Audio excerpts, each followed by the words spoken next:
سيداتي انسي سادتي، عدنا اليكم بحلقه جديده من برنامج زيا يا مذيع. ضيفتنا المره دي هي ضيفه حرفيا ماشيه بتوزع حب وقلوب وسعاده على الناس. حنين، الله يكرمك. والله عرفينا بنفسك. انا حنين، عندي 20 سنه. بنسى ساعات، اصل انا واقفه في 2019 لازم من ساعتها وانا العمر واقف معايا. عندي 20 سنه يا جماعه، ورايحه رابعه علاج طبيعي جامعه القاهره. علاج طبيعي. كيوت اهي. لا مش كيوت. طب انت اخترتي الكليه دي انت اللي مختارها ولا الموضوع جديد؟ لا هقول لك، هو طبعا كان مجموع، انا كنت عايزه اصلا قصر عيني، ما لحقتوش طبعا. علاج ولا طب؟ لا كنت عايزه طب. انا جامعه القاهره علاج طبيعي عامله بارتنرشيب مع قصر عيني، بس دي حاجه انا عرفتها مؤخرا يعني.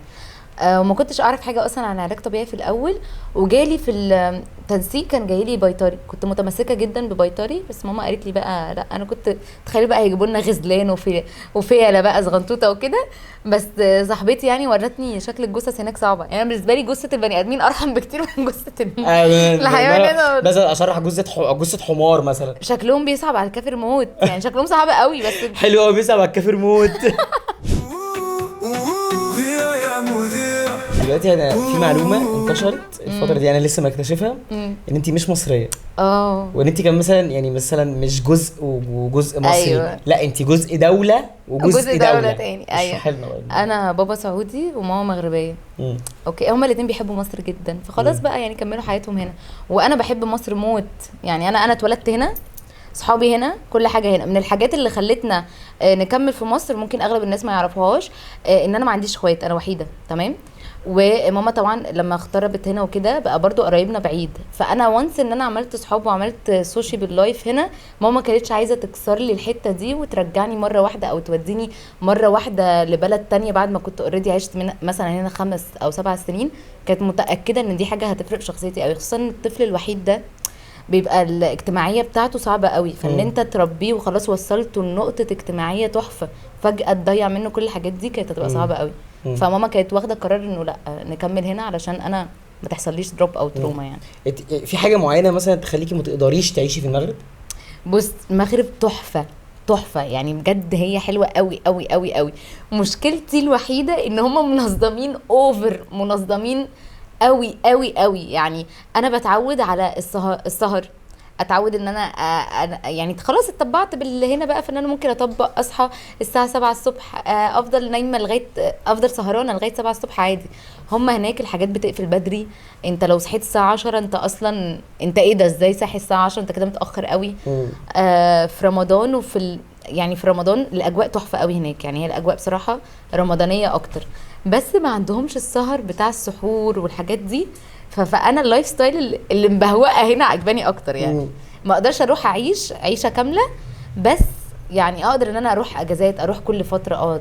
دي اقدر عليها عادي. طب كون انك كبرتي في مصر ده ما خلاكيش يعني تستغربي وجود طنط كمغربيه؟ لا بالعكس، لان انا ماما عامه في حاجه برضو الناس ممكن تكون مش عارفاها قوي، ان المغرب ومصر اقرب دولتين لبعض في حاجات كتير، يعني في عادات وتقاليد وكالتشر. فانا ماما اصلا اتطبعت هنا بسرعه جدا، يعني ما كانش في فرق كبير. وانا على فكره شخصيتي برضو متطبعه بهنا اكتر بكتير. يعني مثلا في المغرب هقول لك على حاجه، انا لو حد هنا عاكسني ممكن ارد، لو حد عاكس من المغرب ما اقدرش ارد ابدا. ليه؟ انا هنا اتطبعت على ان انا هبجح معاك واقف في الشارع وابجح معاك.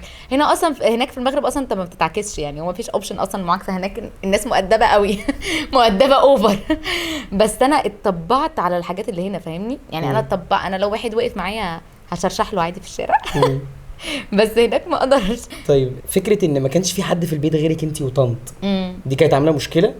بص، كانت عاملالي مشكله، بس انا نضجت في الحته دي. انا عشان فكره ان انا ما عنديش اخوات، وان انا كنت وحيده، وحتى مثلا الريلاتيفز بشوفهم كم مره بس في السنه، ده كان عندي عامل لي مشاعر حب زياده جدا، مش عارفه اطلعها في مين. فده انا كنت بحب صحابي يعني حب اخوات وحب اكبر من حب صداقه قوي. كان وحش معايا لو اتصادفت مع حد هو مش شخص كويس او مش صديق كويس، بس كان بيرفكت معايا مع اصحابي بتوع المدرسه قوي. يعني هم كانوا مقدرين الحته دي وكانوا كمان بيملوا لي اصلا فراغ ان انا ما عنديش اخوات. فده كان عمل لي مشكله ان انا كنت بتعامل مع اي حد بصدق قوي وبصفي نيه قوي، وبطلع له كل المشاعر دي، وفي الاخر اروح واخده على قفايا. بس بعد كده بعد سن معين نضجت انه مش كل الناس، يعني مش كل الناس نفس طباعي، ومش كل الناس يستاهلوا المشاعر دي. فاهم حاجه؟ طب انت ما لومتيش طنط قبل كده ان انت البنت الوحيده او الطفل او الابن الوحيد؟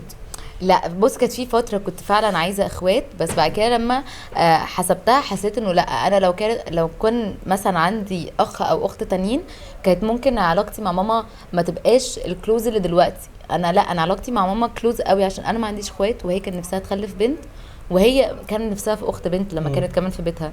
فده مخلي علاقتي انا وهي كلوز قوي قوي قوي. يعني كنت بقول لا، ما كناش هنبقى، مستحيل كنا هنبقى بالعلاقه دي قوي لو انا كان عندي اخ ثالث او كده. علاقة اللي بتتكلمي عنها يعني بجد علاقة اللي بتتكلمي عنها العقابات بتاعه طنط، يعني دي ستوري تايم لوحدها. ايوه بص، على فكره كنت بتضايق منها من وانا صغيره، بس حسيت ان وانا كبيره حسيت ان هي كانت عقابات لطيفه شويه. لطيفه مين؟ دي تروما يا جماعه. بصوا هحكي لكم، انا ماما ما كانتش تضرب، ما كانتش تهزق، ما كانتش تهين، ما كانتش تعمل اي حاجه، بس تعمل الاسوأ. يعني الاسوأ كان عندها عقابات كده صعبه قوي. منهم يعني انه هي بقى ايه، انا مثلا غلطت يوم 2/6 في التاريخ، غلطت عملت حاجه يوم 2/6، بتبدا ماما تشوف ايه اقرب مناسبه انا كنت مستنياها من يوم 2/6. فمثلا كان عندنا رحله كده في المدرسه، كنا رايحين اركيديا دي كانت بقى بوم. اللي رايح اركيديا دي ده يا لهوي، بنجيب طقم جديد، بنجيب لانش بوكس جديد، بنجيب شنطه جديده، كل حاجه. ماما بقى عملت ايه؟ راحت دفعت فلوس الرحله، جابت لي الطقم الجديد، جابت لي اللانش بوكس الجديد، جابت لي كل حاجه. يوم الرحله لبست، جهزت، عملت لي الساندوتشات، دفعنا فلوس الرحله، رحنا عند الباب مقفول. فبفتح ببص لها، انا طبعا نسيت ايه 2/6 ده عدى عليه مثلا شهرين ولا حاجه. فبفتح كده فبلاقيها الباب مقفول. فراحت قالت لي فاكره اللي عملتيه يوم 2/6 مش عارفه ايه. فانا بدات اقول اكيد لا، يعني هو اكيد لا. بعيط، بصوت، بتمرمخ كده في الارض، بديها وشي عشان تضربني، بقول لها اضربيني بس عايزه انزل. مفيش، ما بتضربش. هي قاعده كده في الصاله بكل هدوء. واللي ضايق اكتر، انت بتصوت وبتعيط وهي تقول لك برضو لا، مفيش نزول، مش عارفه ايه. فضلت سايباني 3 ساعات لغايه ما باص الرحله عدى. فقره باص الرحله دي اصلا هي الرحله كلها. بعديها ودتني على اركيديا بعد ما اصلا خلصوا لعب، واحنا دلوقتي في فقره ماكدونالدز. كان ساعتها اكيد مش مقاطعه يعني عشان الناس الذكاء اللي انت عارفه طبعا. فودتني على وقت الاكل وكده، انا رايحه معيطه، عينيا منفخه، وشي منفخ. الناس كلها بتسالني مالك؟ مفيش. ببص مفيش بمسح دموعي كده. ايوه مفيش. كل المدرسين كلموا ماما بقى، خلاص هو معروفه، انا كنت معروفه اصلا بالعقاب ده وسط المدرسين. ايوه والفيرست داي اللي هو بتاع اول يوم ثالثه اعدادي، يا لهوي كنت في ثالثه اعدادي. ماما اتضايقت مني علشان انا وانا صغيره كانوا العيال بيتنمروا عليا عشان كنت تخينه وكده، فكانوا شايفيني ان انا مش حلوه وبتاع، ويقعدوا يتنمروا عليا. فانا كنت اعمل اي حاجه عشان ابقى حلوه، فحطيت كحل. قال يعني هو كده خلاص التخن بقى كده انا خسيت وبقيت وحاطه كحل وبقيت حلوه. عارف الافلام بتاعت ساندي لما كانت بتشرب مش عارفه ايه تتحول تبقى رفيعه؟ انا كان عندي الهسس ده. فحطيت كحل وبتاع، ماما قفشتني بقى وانا حاطه كحل، فقالت لي حطيتي كحل؟ طيب. سابتني نمت وكوت لي الهدوم بتاع المدرسه ومجهزه لي الشنطه وكل حاجه. صحيت الصبح وبلبس وبتاع، قلت لها يلا يا ماما انا هنزل وكده. كنت الفتره دي كانت دادا هي اللي بتوصلني، والدادا جت يعني احنا خلاص احنا رايحين ماشي. بعدين راحت قالت لي مش انتي حطيتي كحل البارح؟ قلت لها قالت لي مفيش مدرسه بقى. والله ما ودتنيش. ده بقى مش زي رحله اركيد ده، انا ما رحتش بقى، ورحت لهم على الدرس. طبعا بقى هي كل حاجه تحفه فادتني اصلا في اليوم ده. كله بقى قاعد يقول لي عارفه مين جاي وعارفه مين ما جاش، وانا رحت بقى على الدرس كل ما يقولوا لي خبر بكتب العياط جوايا. وطبعا مش قايله لهم بقى ان ماما عجباني، قلت لهم لا والله انا ما كنتش قادره، بس يعني كنت عايزه انام. فما رحتش الدرس، ما رحتش المدرسه. كان بجد يوم صعب، بس عادي مسامحاها. بس متاكده انك مسامحاها؟ مسامحاها، بس ما اعتقدش ان انا هعمل كده مع عيالي، مستحيل. طيب ايه الصفه اللي ممكن تغيريها في طنط، وايه يعني ايه الحاجه اللي ممكن تزوديها وحاجه تشيليها؟ حاجه اشيلها وحاجه ازودها. ممكن اشيل من ماما. ماما عندها مشكله ان ماما دايما متسرعه جدا، ماما بتاخد قرارات دايما متسرعه قوي. يعني انا يعني زي ما بقول لك، انا علاقتي انا وماما كلوز، مش في ان انا بس اللي بحكي لها حاجات. انا ماما في حاجات كتير جدا ممكن ما تعرفش هي تتصرف فيها لوحدها، لان احنا في فرق ما بيننا في الشخصيتين دول. انا لازم ادرس الموقف قوي، واقعد اصلا ابني سيناريوهات على ايه اللي ممكن يحصل بعديها وايه اللي ممكن يحصل اللي قبليها. بس ماما لا، ماما متسرعه جدا. فدي مثلا من الحاجات اللي ممكن اشيلها في ماما. ازود حاجه في ماما، ماما مؤخرا ما بقتش عندها الخلق الجامد قوي. مش عارفه ده هل مثلا علشان اي حد مثلا بيبدا يكبر خلاص ما بيبقاش عنده خلق ولا ايه. بس انا ماما مثلا لو انت جيت طلبت منها حاجه وقعدت تزن كتير تروح لك خلاص ماشي اوكي، حتى لو هي مش عاجباها الحاجات دي. يعني مؤخرا ما بقاش عندها الخلق ده. ممكن فعلا ان هي تورك اون، ان هي محتاجه ان هي ما تبقاش متسرعه ويبقى عندها خلق زياده. يعني هي دي البوينت اللي عايزه. يعني رغم ان انا زي ما قلت لك انا وماما عشنا فتره كتير لوحدنا، بس احنا في حاجات كتير قوي ما اتطبعناهاش من بعض. يعني في اختلافات كبيره جدا ما بيننا. زي ما قلت لك انا مش متسرعه خالص خالص. لا ماما متسرعه. ماما ممكن تمر في موقف حتى واتافر مع صحابها او موقف عامه عادي ما تتعلمش من ابعاده. انا لا، انا لو اتحطيت في نفس الموقف وضايقني انا مستحيل اعيده تاني.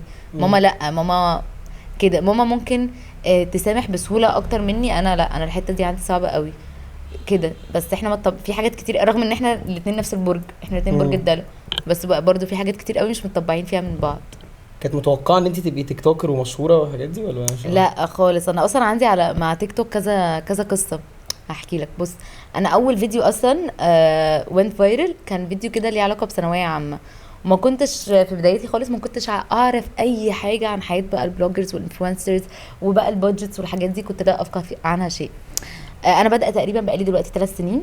في سنتين كنت عرفت خلاص حوار البادجتس دي، وعرفت كل الحاجات ان هو الكونتنت كريشن نوعا ما بيبقى عباره عن زي شغل او كده. بس انا في السنتين دول كنت مختاره ان انا مش هاخد بس انت انا شايف ان انت يعني بقالك كام شهر انت جمعتي توتال فولورز بتاعك في كام شهر دول. يعني حاسس ان دول اكتر فتره. لان انا فتره انا كانت جت فتره ما كنتش شايفه انه تيك توك ينفع يبقى بالنسبه لي شغل، وده كان سبب ليه علاقه بحاجه ليها علاقه بماما اصلا. مش ماما هي اللي كانت رافضه. انا كانت عندي بوينت ان انا ماما جت فتره كانت تعبت عليا موت. يعني كانت هي واخده جزء كبير من التربيه، واخده جزء كبير ان هي طبعا قاعده معايا اكتر، فبالتالي هي كانت بتصرف عليا اكتر. فلما جيت وقت ما انا كبرت وبدات ان انا اشتغل وكده، اكشلي انا بشتغل من سن صغير قوي، انا بشتغل من اعدادي. لما جيت ان انا خلاص انا عايزه اقرر ان انا دلوقتي في السن ده انا هقدر اعمل فلوس كتير او هقدر اعمل بادجتس كتير او كده، ما كنتش حابه ان انا اعوض ماما بفلوس هتجيلي بالساهل. دي كانت بالنسبه لي بوينت كبيره قوي. انا مش بقلل من شغل طبعا تيك توكرز، لا هو كونتنت كريشن فعلا بيبقى محتاج شغل وفعلا بيتبذل فيه مجهود، بس المجهود ده ما يجيش ربع المجهود اللي ماما بذلته عشاني.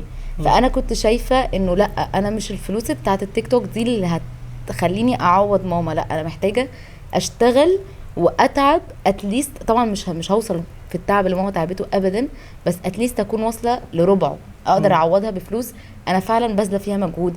تعبت، نازله شفت. في برضو حاجه اغلب الناس فاكرين ان انا بدات شغل مع دكتور ديفيد، انا اسيستنت.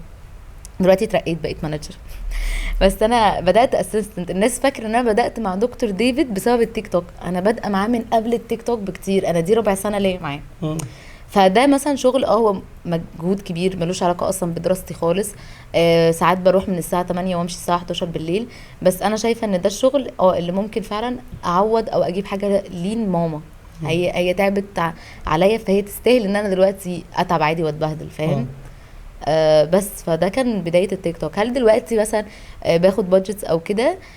انا برضو مش بتعامل مع التيك توك ان هو شغل لغايه دلوقتي، لان انا برضو مدخله امانه دراستي معايا. يعني انا دلوقتي بيوتي بلوجر، بس انا لو في برودكت ما عجبنيش يعني سوري طز في الشركه. انا مش انا كدكتوره دلوقتي هبقى في يوم من الايام مثلا دكتوره جلديه او كده، انا مش هقدر اكتب لمريض برودكت انا عارفه ان هو مش حلو. فبرضو هي نفس الحاجه هعملها دلوقتي.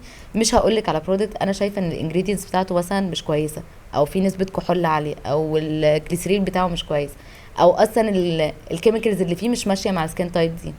هي نفس الحاجه. انا كنت حاسبه تيك توك كده اتس ا فن، بس في نفس الوقت مش عيب ان هو يبقى شغل، بس يبقى شغل فير، مش اللي هو ابقى باكل الناس بقى والجو ده. عندي قصص كتير جدا مع التيك توك. ممكن نقفل الاكونت بتاعك ونخلص. ايوه صح. طبعا انت يعني ما عشتيش في الكالتشر بتاعت المغرب، يعني ما تعرفيش العادات والتقاليد هناك قوي صح؟ لا في عادات وتقاليد طبعا عارفاها، لان ماما ما يعني كانت موفره لي الكالتشرز هنا عادي. طيب انت شايفه ان انت كان ممكن تعملي صحاب اسهل في المغرب ولا اسهل في مصر؟ الصحاب هناك على فكره حلوين جدا، واصلا المصريين مع المغاربه يعرفوا يبقوا صحاب قوي قوي. الصداقه هناك يعني المصريين جدعين جدا، والمغاربه برضو جدعين جدا مع اصحابهم، فالاثنين مع بعض بيبقوا كومبو تحفه. يعني انا ماما كان عندها شله، هي واصحابها كانوا كذا مغربي وكذا مصريين، الشله مع بعض هما الاثنين قنبله جدعنه. فسهل قوي ان انا اعمل في دول، وسهل قوي اعمل مع الاثنين طباعهم شبه بعض قوي. بس انا ممكن ككوميونيكيشن كنت ببقى سهل هنا ان انا اعمل صحاب، بس برضو لما كنت بروح المغرب وانا صغيره كانوا الجيران كلهم صحابي، وبخرج وبلعب معاهم عادي جدا. في البلدين سهلين. ليكي حد هناك دلوقتي صحاب في المغرب؟ كلهم بقى خلاص كبروا هم، عشان عندهم الباك هناك. وقت الجامعه بقى بيبقى صعب، اغلبهم بيسافروا مثلا بره، يحضروا اصلا الجامعه بره، حاجات زي كده. فكله خلاص كبر وبقى عنده حياه يعني. ما فيش غير واحده كده كانت جارتي، حتى مش فاكره اسمها، قابلتها اخر سنه بعد وفاه تيتا او قبل وفاه تيتا، وهي افتكرتني وعادي وقعدنا نتكلم مع بعض كتير. بس هم هناك بعد الجامعه بعد الكليه عامه حياتهم بتبقى مشغوله اكتر من هنا بكتير. يعني الموضوع هناك زي ما انت قلتي روتيني قوي يعني. غير روتيني، هم ستريكت عمليين قوي. الدراسه هناك ستريكت جدا وصعبه. يعني الباك هناك ممكن يمتحنوا ثانويه عامه في 3 ايام ورا بعض، يعني صبح ظهر عصر، فاهم؟ فهم هناك الحياه عمليه، فتره كبيره مثلا في اليوم تقدر تشوف فيها اصحابك. لا انت ممكن عندك فتره في الاسبوع بس مش في اليوم. انا مثلا هنا عادي ممكن اروح الجامعه واشتغل وبالليل اقابل صحابي. فهناك لا، ما فيش التايم تيبل ده. طيب الصحاب في مصر هل كانوا كلهم كويسين ولا كلهم وحشين ولا كان فيه وفيه؟ انت مش هينفع تجمع في الحلو وما ينفعش تجمع في الوحش. يعني في كتير حلوين، بس اكيد في برضه هتقابل وحشين كتير. يعني انا وانت قابلنا وحشين؟ ما اكيد، ما انت طبيعي تقابل. يعني بص، انا بصراحه كانت عندي اقتناع كده من وانا صغيره، كانت حتى ماما بتقولها لي، كانت بتقعد تقول لي الصاحب الوحش ده هو ما اتولدش وحش، هو حصلت حاجه في حياته خلته وحش. يعني احنا ما ينفعش نحكم على حد توكسيك ونقول ده ابن ده ابن ده ابن، لا هو اكيد حصلت حاجه في حياته هي اللي خلته كده.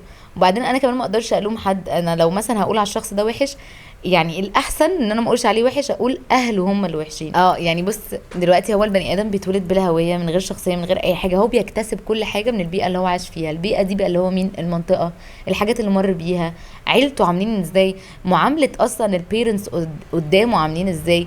فبجد انت لو سالت اي حد توكسيك عن مثلا حياته في البيت هتعرف ان هو حياته مليانه مآسي. دايما برضو بقعد اقول كده، بقعد اقول ان الاثر السلبي ان العيال اللي هي ما تربتش، او العيال التوكسيك، او العيال الناس اي حد يعني تحت مسمى التوكسيسيتي، الناس حد مش كويس، دايما بحس ان الاثر السلبي اللي بيطلع هنا ده هو اتزرع فيه اصلا. ما بالظبط. هو بقى انا ببقى حاسه يعني يعني ممكن الواحد ما يبقاش عنده خلق ان هو يصحح من حياه بني ادم، بس ممكن اتليست ان انت تحاول تساعده يشوف الطريق الصح. لان هو دلوقتي انت دلوقتي في بيتك اكيد بتقضي وقت في بيتك اكتر ما بتقضي وقت في الشارع طبعا. فانت في بيتك مش هتعرف ان انت تتصلح، بس اتليست الوقت بقى اللي انت قاعد معايا فيه في الشارع احاول ان انا اوصلك للطريق الصح، احاول ان انا اساعدك. بس لو سبتك كده انت هتقعد تسيء اكتر واكتر. انا بحس ان اي حد توكسيك هو ضحيه بيته، يعني هو مش ضحيه الدنيا. ممكن لو شخص نضج، يعني على فكره انا كان فيا طباع توكسيك كتيره جدا جدا. منهم ممكن اقول مثال ان انا كنت وانا صغيره، وانا في سن صغير، انا ما كنتش بعرف اقول اسفه، ما اقدرش اعتذر لحد. كنت بحس ان انا كلمه ان انا اقول اسفه دي او ان انا اعتذر لحد دي بتقلل مني. كانت عندي مشكله دي بقى. كانت المشكله بادئه منين؟ ان انا مثلا كنت بحس ان انا مثلا ما بيتقاليش اسفه عامه، فكنت بحس طب انا ليه هقول اسفه. وعلى فكره ده كده يعني الموضوع ده كمان انا بقيت بمشي بيه دلوقتي. يعني مثلا لو حصلت حاجه في البيت فبوقف ماما كده مثلا، وماما ضايقت موكا وموكا بتعيط، فاقول لها ماما اعتذري لموكا. ايوه، علشان هي تتعود تقول اسفه. ماما تقوم داخله لها تقول لها انا اسفه. فعلا من ساعه ما ماما بطلت، يعني بدات انها تقول انا اسفه، وبقت ماما اتعودت تقول لي انا اسفه، تقول لي فيرونيكا، تقول لي بابا، بقينا كلنا بنعتذر لبعض. انا ماما برضو كده دلوقتي. فانا وصلت سن معين قعدت اقول انا ممكن دلوقتي اخسر حد عشان كلمه اسفه. طب ليه؟ طب ما اقول عادي اسفه. بدات شويه شويه بتمرن عليها وقلت انا اسفه. كان برضو عندي عيب، ده مش ماما زرعته فيا، بس هي ماما فهمتهولي في سن صغير بطريقه غلط. انا ماما وانا صغيره كانت بتقولي ما تعيطيش قدام حد عشان ما يشوفش بقى ان انت ضعيفه وما تتكسريش وكده. فانا كبرت انا مش بعرف اعيط، يعني انا مش بعرف اعيط. فالموضوع ده كان بيعمل لي مشكله، ان انا بقعد اكتم جوايا لغايه ما اتعب. مش هنفجر، ده انا بتعب وبخش المستشفى اصلا بسبب ان انا ما بعرفش اعيط. فحبه برضو بدات ان انا ذات نفسي خلاص، يعني هي في وقت كده بيبقى دور الاهل خلاص خلص من حياتك. انت المفروض بقى دلوقتي انت تورك اون الحاجات اللي انت شايفه نفسك فيها وحشه. يعني انت دلوقتي واصل سن اكيد عارف ايه الغلط وايه الصح، فانت اكيد شايف كده. يعني انا بقعد كتير قوي مع نفسي اقعد اقول هل انت في حاجات في شخصيتك انت متضايقه منها؟ هل انت حاسه ان في حاجه انت مش راضيه عنها؟ اصل انت هتعيشي مره واحده، طب عيشي وانت راضيه عن نفسك، عيشي وانت حابه الحاجات اللي انت في نفسك، عيشي وانت حاسه ان اللي حواليكي حابين الحاجات دي فيكي. يعني الواحد طبعا بيحب ان حد يقول له ده انا بحب فيك ان انت بتسمعني قوي، بحب فيك ان انت صادق. بالظبط فاهمني؟ فانت تقدر تورك اون الموضوع ده.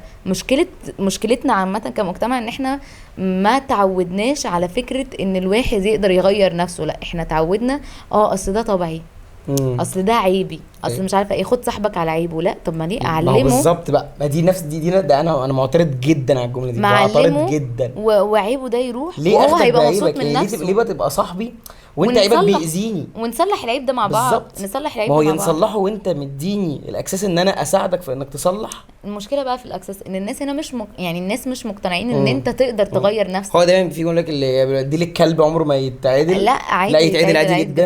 يتعدل. لك اللي فيه طبعا ما غيروش، لا بيتغير عادي جدا. لا، هو عامه البني ادم بيبقى عنده انرجي كبيره قوي، بس هو احنا ما بنعرفش نستغلها ازاي. يعني لا، انت تقدر تغير حرفيا كل حاجه في حياتك، تقدر تغير حاجات كتير قوي صفاتك. ايوه، الجمله دي مش منطقيه. يعني مثلا انت دلوقتي قتلتي حد، فمن طبعك القتل مثلا مش هتعرفي تغيريه. لا طبعا، طبيعي لازم تغيري. ايوه، لا احنا هنا متعودين ان الحاجات هي اللي تغيرك، بس مش انت اللي تغير الحاجات. بالظبط. يعني انا دايما بحس ان احنا اللي بنعمل الظروف. لا يعني بحس ان الظروف 100% السبب احنا اللي بنعملها. ايوه، يعني بحس ان هو جزء من مستقبلنا اللي ربنا كتبه لنا هو الظروف. على فكره انا في حاجات كتير بقعد افتكرها وانا صغيره، وبقعد استوعب ان انا اللي سبب فيها. يعني مثلا ساعات بفتكر ان انا كانت عندي صداقات كانت هي كده، يعني ده ممكن نقول عليه قدر شويه، ان مثلا صداقات دي ما بقتش موجوده دلوقتي، بس جزء كبير منها كان بسببي، عشان انا ما رضيتش اقول ساعتها اسفه. انا لو كنت بنفس الشخصيه ساعتها اكيد ما كنتش هرفض ان انا اقول اسفه، اكيد كنت هقول اسفه. فانت في حاجات بتبقى في ايدك، بس انت بتستسهل وتقول يعني ما هو لو ربنا كان عايزنا نبقى اصحاب اكيد كنا هيبقى ماشي. ده جزء، بس هو في جزء كبير برضو منك انت. يعني هو لو انت شخصيه زباله ربنا مش هيبقى هو اللي مخليك شخصيه زباله. انت اللي فيك العادات. أيوة، انت اللي مقرر ان انت اللي مقرر. فلا، دي صعبه قوي بصراحه. كده خلصنا الجزء المنتلي. الفيزيكلي بقى انت عندك حاجتين حصلوا في حياتك، ان هو انك خسيتي جدا بعد ما كنت تخينه. ايوه. وعمليه الكيس اللي كان على الابيض. ايوه. فتحبي تبداي بأنهي واحده؟ بص، انا عايزه اقول لك حوار الخسسان ده عندي ليا معاه قصه. كان عندي جاري تشربي بطيخ. اشرب بطيخ. لا، ما انت كده بتزغزغيه. انت كده خايفه تصحيه من النوم. ما عشان ما يدلقش ونبوظ البتاع. مش هيدلق. الله، ده بطيخ بجد. بطيخ بجد؟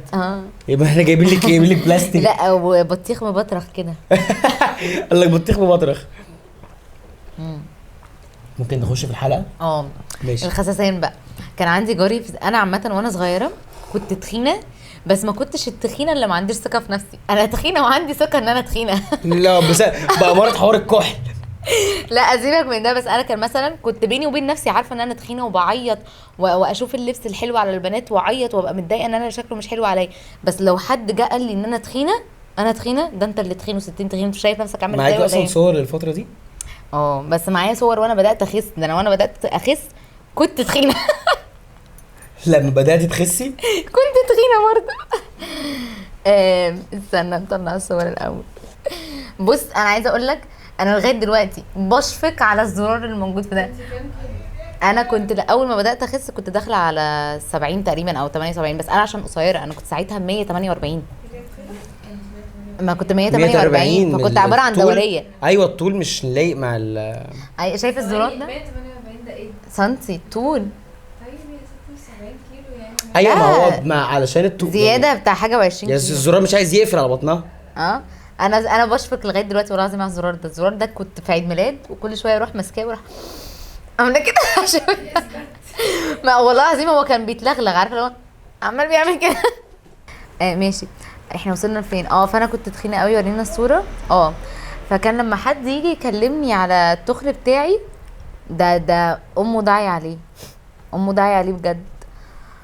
فكان عندنا واحد صاحبنا كده كان جارنا في الزمالك، انا عمري ما انساه. الراجل ده كان مهتم بخسساني اكتر مني انا وماما، لدرجه ان هو قال لي لو خسيتي على كل كيلو هديكي $100.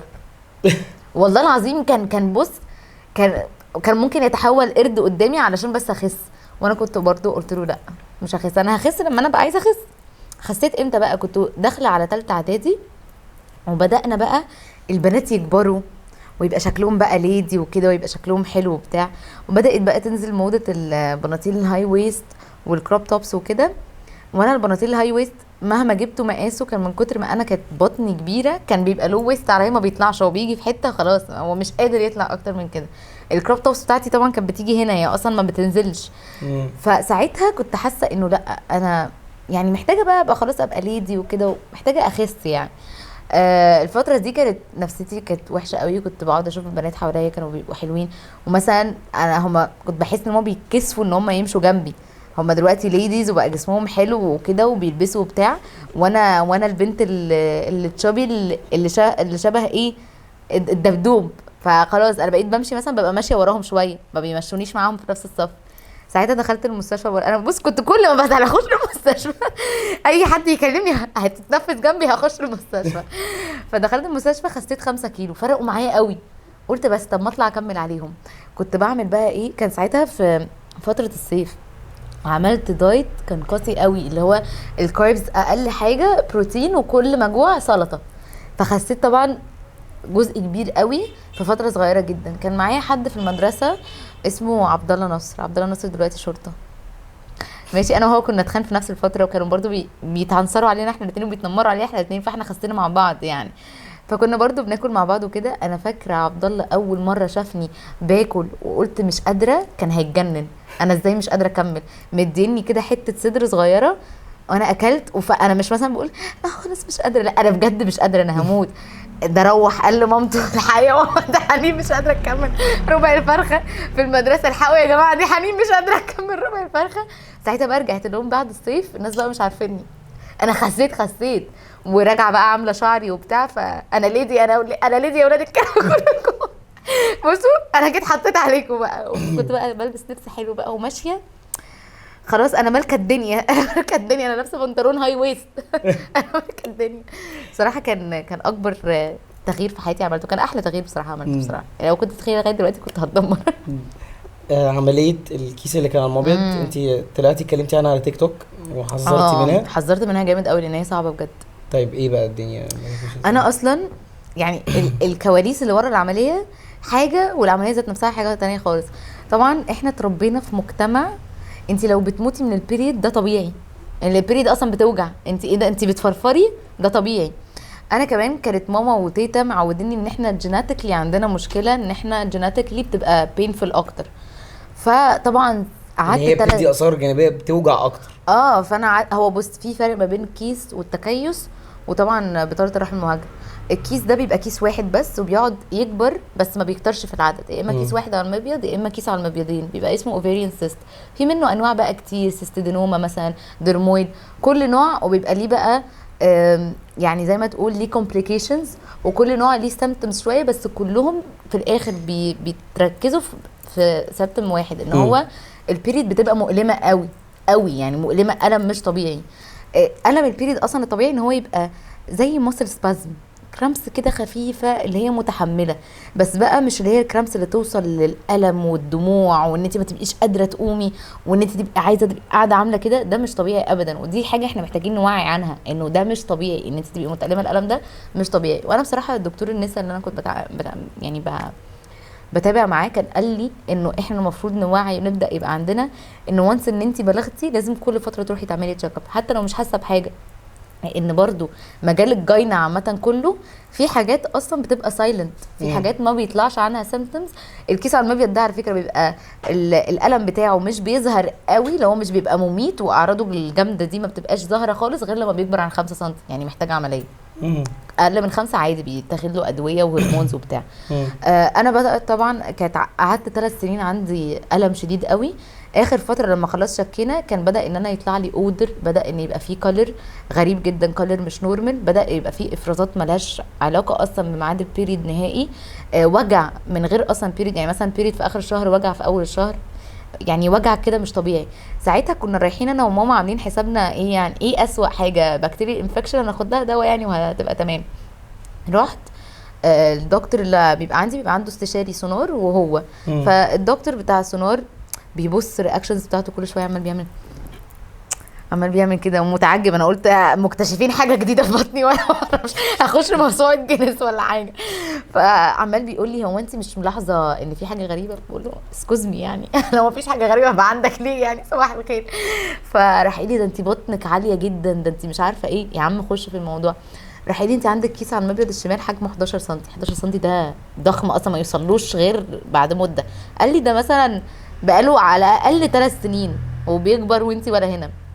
لما بيبدا يكبر بنبدا بنخاف من حاجه، انه المساحه في المنطقه دي صغيره، فالكيس دلوقتي وهو بيتمدد هو عايز يكبر، هو اصلا الكاتيجوري بتاعته او حياته الطبيعه بتاعته ان هو يكبر. فدلوقتي هو مش هيلاقي اي مكان يكبر، هيعمل ايه؟ هيقعد يجي يمين يجي شمال، فيعمل حاجه اسمها تورشن ويلف حوالين المبيض. ساعتها البنت بعد الشهر ممكن تخسر المبيض اصلا، يضطروا ساعتها يشيلوا الكيس بالمبيض. فاحنا كنا ساعتها خايفين من الموضوع ده. انا بدات امتحاناتي 2/6 كان يوم حد او حاجه، ورحت كشفت 3، وانا امتحاناتي شهر ونص حد 3 خميس، ما عنديش جابس. وكان الدكتور عايز يدخلني امرجنسي، عايز يدخلني امرجنسي، لازم اخش يوم الخميس. فقلت له لا انا عندي امتحانات مش عارفه اخش.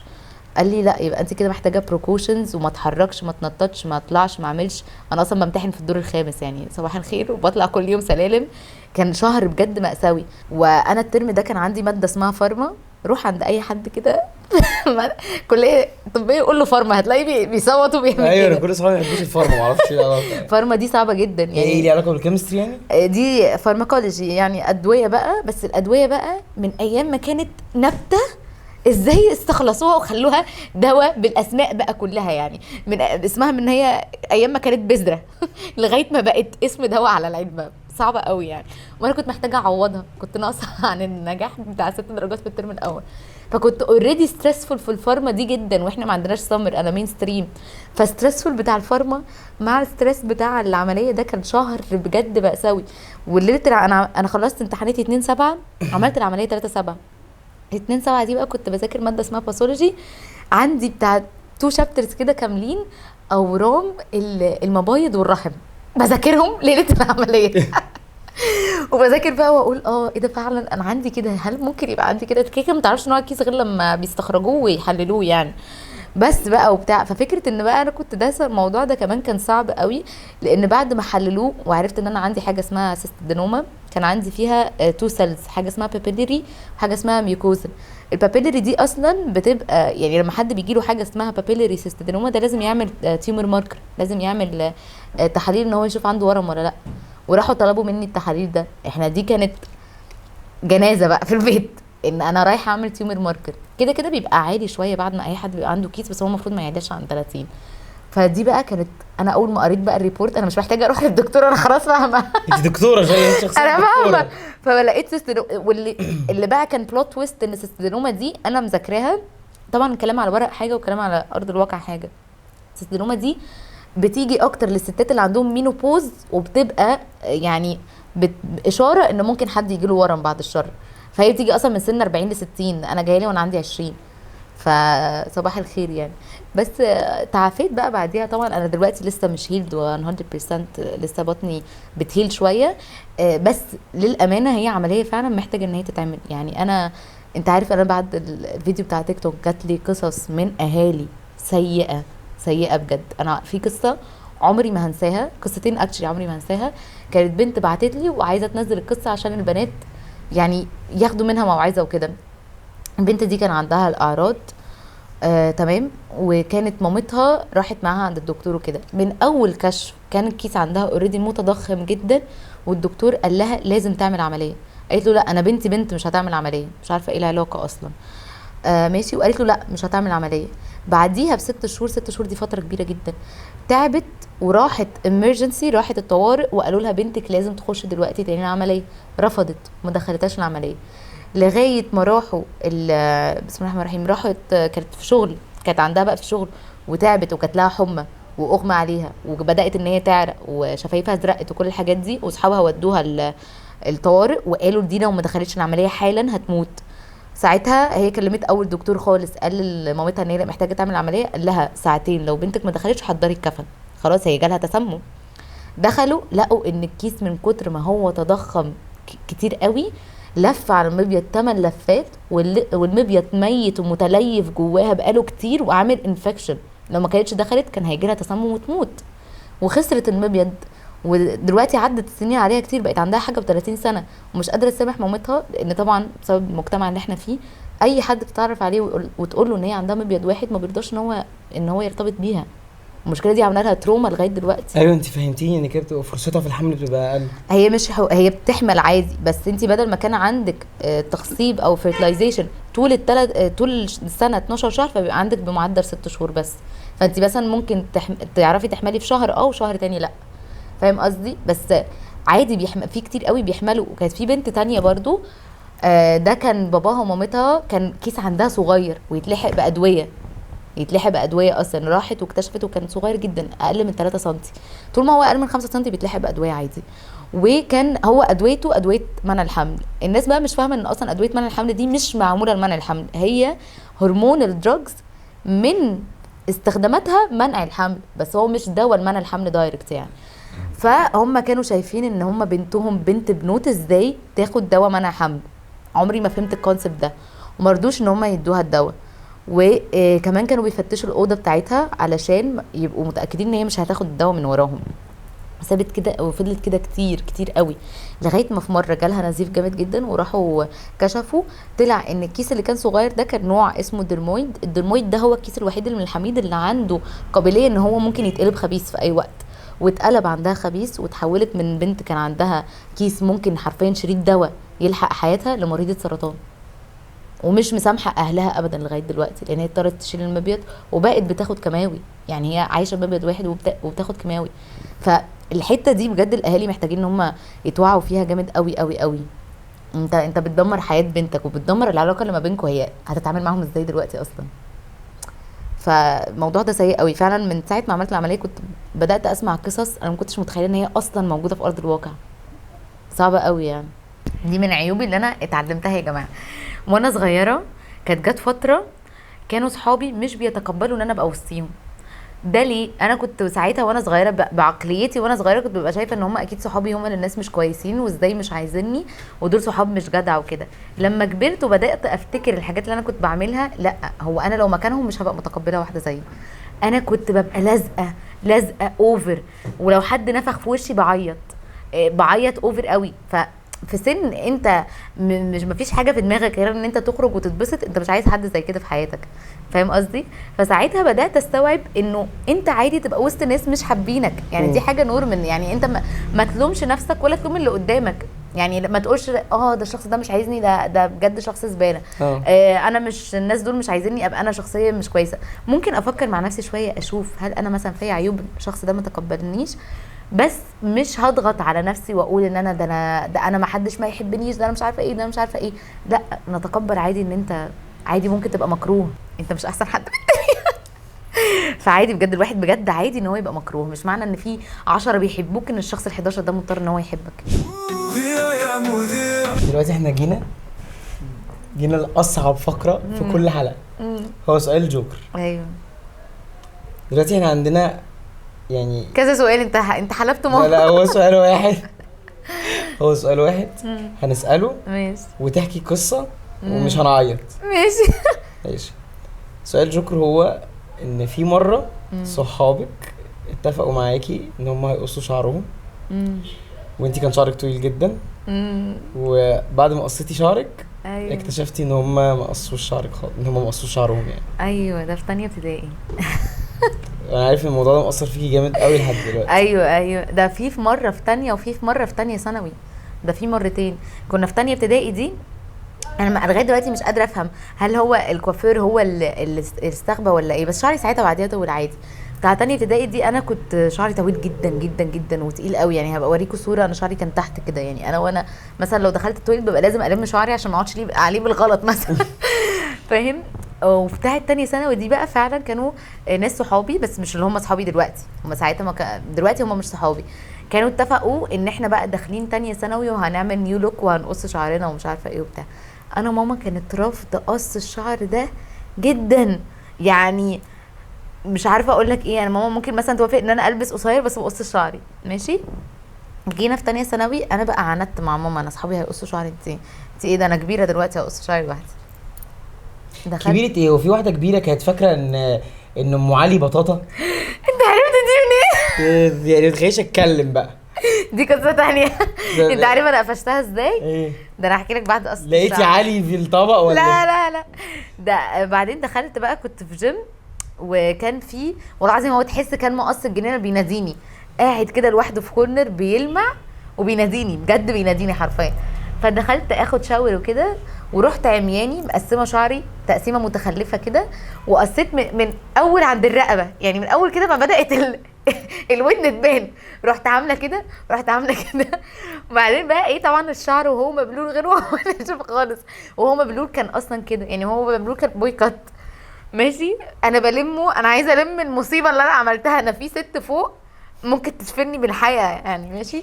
فبلم الشعر ما بيرجعش ورا. بحط التوكه فاضيه، ما فيش شعر بيوصل لها، ماشي. وعماله بقى بصوت وبحاول الزق الشعر اللي انا قصيته ما بيلزقش، مش عارفه اعمل اي حاجه. قعدت اعيط في الجيم، قعدت عامله كده، قلت خلاص هستنى شعري ينشف، اكيد لما ينشف هعرف المه. استنى شعري يطول في الجيم واروح. نشف، انا بقيت بكار كده، والله العظيم اتش دبور، والله العظيم عامله كده كلي بقى شعر متقص، عايزه اقول لك نص ونص اصلا. رحت عند ماما، فانا لما شعري لما متخلفه كده، انا كحكتي مثلا كانت قد كده، حاجه قد كده مفيش شعر اصلا. بقولها ماما انا قصيت شعري، قالت لي نكتة كل كنا في ابريل ساعتها، بتقول لي 1 ابريل قصيت شعري بجد. فراحت ماما بتستوعب سلو موشن، عملت كده، قالت لي شعرك ايه؟ شعرك فين؟ فبقول لها شعري يا ماما، شعري قصيت شعري. راحت مسكتني شعري كده، شعرك فين؟ بقول لها في الجيم. راحت لي كمان سبتيه في الجيم. يعني قصتيه غبية والله. وعماله بقى بتصوت وبتكلم صحابها، هو بجد هيعملوا 3 ايام حداد في البيت. بتكلم صحابها، حنين قصت شعرها، اقفلي يا هدى، قالوا يا سالي حنين قصت شعرها. كانت بجد جنازه في البيت، واتحبست في البيت اسبوع. واتسحب مني الموبايل، هو الموبايل اتسحب. والله العظيم. وفضلت انا بعد ما اتحبست اسبوع، انا كحنين اتحبست شهر، ما كنتش عارفه اخرج بالمنظر ده. وشعري كان بدأ قصير قوي، ونص ونص، لو رحت قصيته سويته هبقى بجد بويكوت، وهيبقى شكلي مش مظبوط يعني. شكلي مش كويس. فاستنيته يطول شويه علشان اسويه، وانا عاملاه هنا، والله العظيم هنا بحاول اعمل كده، مش عارفه اعمل كده. هو الشعر بيرجع اصلا لوحده. عايز اعمل قصه كده. بقول للراجل قص لي قصه، راح قال لي شعرك كله قصه يا حبيبتي. شكرا. ماشي يا عم، ايه الادب. ميرسي. دلوقتي ايه حوار انك كنت فاكره ان ام علي بطاطا؟ انا كانت عندي مشكله مع البطاطا، كنت بحبها وانا صغيره. انا كنت باكل اي حاجه وانا صغيره، يعني مال اليتيم واليابس، كنت باكل كل حاجه وانا صغيره. وكنت يعني ما بنعدش الوجبات، انا باكل. ماما بتبقى مكراني في البيت مثلا عشان ابقى شبعانه، وتحاول ان هي ما تاكلنيش بره. اروح بره من غير ماما قايله لي ما تطلبيش حاجه بره عند الويتر، عايزه 1 برجر وعليه زياده بطاطس، وهات لي نجرسكو لو عندكم. باكل. فالمهم كنت باكل عمياني من غير ما اشوف. كان في راجل كده تحتينا في الزمالك، ده بجد كان اكيد كان فاتح بيته عشاني. انا اللي فاتحه بيته. باخد بقى بطاطا ايه وانا رايحه وانا جايه وانا راجعه من المدرسه، مش باخد بطاطا واحده، انا باخد بالكيس، ماشي. باكل عمياني، ممكن اكيد كنت باكل القشر اصلا ساعتها. فالمهم اكلت مره وهو نسي الخشب الصغير اللي جوه البطاطا، واخدتها في ضرسي واتحشرت جوه ضرسي. ودي بقى كانت بدايه التروما بتاعت سناني. انا قعدت بالبريسس 10 سنين، فانا مقتنعه ان البطاطا هي السبب اللي هي خلتني اروح لدكتور السنان، فعمل لي بريسس وقعدت 10 سنين. فساعتها وانا مقطعاها ماما بقى ايه، احنا هنسيب كل الفواكه والخضره اللي مليانه فيتامينات في الدنيا وهاكلك بطاطا غصب. فكانت مقنعاني ان ام علي دي عباره عن بطاطا اصلا، وما فيهاش جلاش، ما فيهاش اي حاجه من الحاجات دي. هي ام علي عباره عن طاجن بطاطا بالبشاميل. ماشي. رحت مع اصحابي قبل كده مكان انا كنت طفل مغفل شويه. وانا باكلها بقى وبقول الله البطاطا دي حلوه قوي، ام علي دي خطيره، اللي عملها بجد فظيع يعني. علي تسلم مامي ايوه. فالمهم فروحت مع صحابي كده مكان بتاع حلوى شرقيه وكده، فانا قلت ام علي موجوده، نشوف بقى ام علي بتاعت ماما ولا بتاعته احلى. فطلبت ام علي، بدور فيها على البطاطا، ايه الهبل دول مش جايبين لي بطاطا. بدور قايمه بقى هعمل مشكله في المكان، وبدات ازعق واصحابي ميتين على نفسهم، ايه الهبل ده وام علي ازاي وما فيش بطاطا، ده انتوا مكان كداب، ده انا هعمل انتوا مش عارفه ايه. وعماله بقى بزعق وانا دافعه عشان ناخد ام علي واصحابي ميتين من الضحك. والويتر جاي هو بيضحك وعمال بيقول لكل الويترز زمايله في واحده مجنونه عايزه بطاطا في ام علي. ماشي. وعماله بزعق ومحدش راضي يفهمني، هو كله دلوقتي بيضحك في ملكوت تاني، فمحدش فاهمني ان انا الغبيه. وعماله بزعق فين وفين. بعد ما خلصوا اصحابي الضحك وصوروني وكده قالوا لي ام علي ما فيهاش بطاطا على فكره. فقلت له ازاي ماما مأكداني ان فيها بطاطا، ده انا باكلها كل يوم. انا ملاحظ ان ماما هي سبب كل حاجه في ليها علاقه بالتروما. ايوه بقول له ده انا ماما مأكداني انا كل يوم باكل بطاطا. بس واكتشفت ساعتها الام علي مش بطاطا، بس بقيت باكل عادي بطاطا بشاميل لوحدها يعني. بص احنا دلوقتي هندخلها في اخر فقره، هي فقره الذكاء. يا ابني انا دكتور عيب عليك.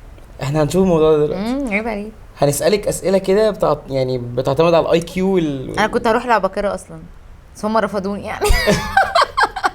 سواق مشروع جاي في شارع عكس، عدى على 5 كماين وما اتقبضش عليه عشان هو عكس. ماشي عكس يعني، ماشي الطريق مثلا ماشي كده، هو جاي كده عدى على 5 كماين ومحدش كلمه ليه؟ هي دي ليها اجابه يعني؟ حنين انتي اغبى مما توقعت. مشروع هي طب الاجابه في مشروع؟ لا اجابه في كماين. سواق ميكروباص جاي في شارع عكس عدى على 5 كماين وما اتقبضش عليه. ما عشان الكماين دي اكيد هتجيب اللي هم رايحين في عكس اتجاههم. ما هو ماشي عكس الاتجاه، هو الوحيد اللي عكس. حاجه ليها علاقه باسكندريه.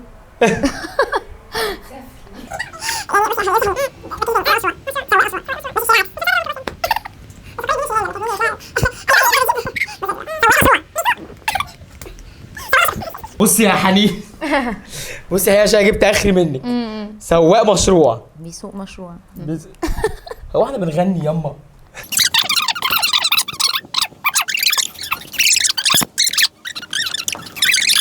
انت ما غششني ربع الاجابه. ماشي على كده. اسالني سؤال تاني بجد هجاوب بجد. ما اقدرش. لا هجاوب بجد. كونسيلر ساح، الماسكارا ساح. دلوقتي انت سايقه مشروع. انا ما بعرفش انت حكايتك بعد مشاريع. ايوه دلوقتي انت انا سايقه مش سواقه دلوقتي. انا سايقه. ايوه انت دلوقتي سايقه مشروع. ماشي. وراكب معاكي 2 بني ادمين. والاجره 5 جنيه، واحد بعت لك 5 وواحد بعت لك 10. كام عمر السواق؟ مالهاش علاقه بالاجره. مش عايز وجهة نظرك وعايز الإجابة. حنين انت صعبة. دلوقتي انت سايقه هو سواق يعني لازم يبقى اكبر من 18 سنه. انت سايقه مشروع وراكب معاكي. انا اللي سايقه 20. انت غبيه جدا صح يا جماعه. احنا هنقفل الفكره لحد هنا، هم سؤالين دول وهنقفل لحد هنا. لا عايزه سؤال تالت معلش. حاجه بتوديكي لمكان من غير ما تتحركي. بتوديكي في أي حتة من غير ما تتحركي. سحابه. لا كوكب الارض بيلف حوالين نفسه. ايه البلاط؟